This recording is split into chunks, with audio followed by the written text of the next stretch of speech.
感谢上路的连线报道，继续咱来看桃园中立新民市场，当期有民众检举讲，遮个大头啊，拢会伫咧路的摆搭、囤货，甚至是蛋粪扫，严重影响到环境。政府即马总算是宣布要整顿，配合科技执法，那摆搭占用的情形，都会甲这打击甲没收。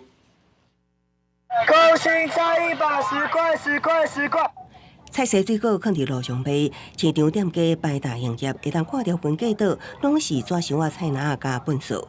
这时，中着新民市场严重垃圾情形，当期互人批评。市府宣布进行整顿，有计7月中下旬针对明德路进行美化工程，要求业者摆搭退回到店面。因为我们这边租金比较贵，然后所以我们会摆出来，生意会比较好。像我们摆进去的话，根本做不到租金。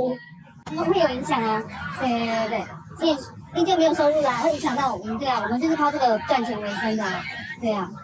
如果真的要整顿的话，其实你说这两边巷子，如果你也不整顿，或是甚至整顿大马路上的话，对大家也不公平。市场有店家赞成市场整顿，不过也希望政府全盘规划，顾到档案生活。像市场外部明德路有12间店家，定将物件放伫店面外口，也有袂少流动摊贩。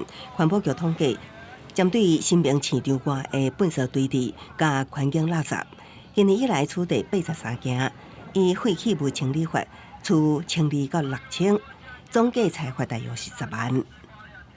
为了整顿整个新民市场周遭的环境呢，市府呢将第一阶段以明德路为主呢，进行分隔岛的美化工程改善跟交通设置的调整，以及设置 CCTV 来进行科技的执法。警法局表示，未来会增加科技执法设备，也会甲警方环保局合作处理违规。那业者继续占用行为，搁劝导唔听，会依法没入摊价、摊平等设备，也会计划配合中秋节、明年台湾灯会，会增设会顶等美化措施，彻底解决当年的乱象。记者综合报道。